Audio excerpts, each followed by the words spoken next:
Anisan'ireo firenena izay manana ny toerany eto Madagasikara i Chine, miatsara hatrany ny fifandraisan'ny firenena rontonto. Na izany na tsy izany mbola vitsy ireo mahafantatra ny kolotsaina sinoa. Noho ny fahatsapana izany indrindra no anatotosany masovoan'i Chine etsika fampahafantarana an'ity firenena ity. Tamin'ity indray mitoraka ity dia ny sekoly Le Petit Andranomibevava no natotosana izany etsika izany. Nanatanteraka etsika fampahafantarana ny Chine ho an'ireo mpianatra androany ny masovoan'ny Chine.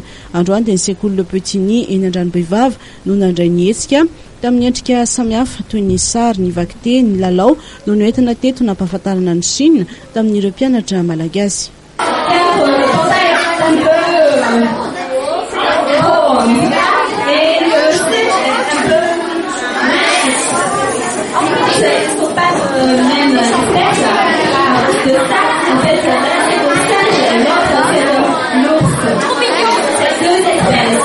Mirefy enetsy sivy tapitrisa kilometatra toradroa ny velaran-tany ity firenena ity.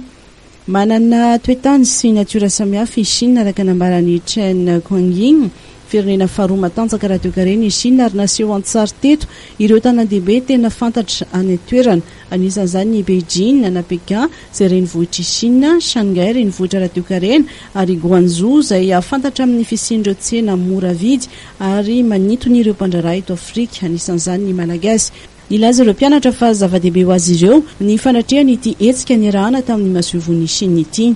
Mba afaka mahafantatra ny Chine dia rehefa mandeha any dia tsy very. Ni hao, bo jiao ji res, wo shu sui, wo shi shui, wo shi sui.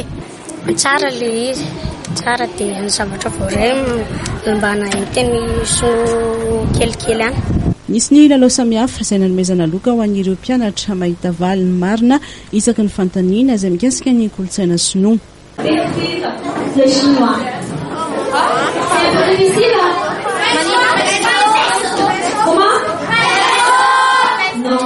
Nofaranana tamin'ny fanandramana sakafo sinoa ny etsika fampahafantarana ny Chine ho an'ireo mpianatra androany teny amin'ny sekoly Le Petit Andranomibevava.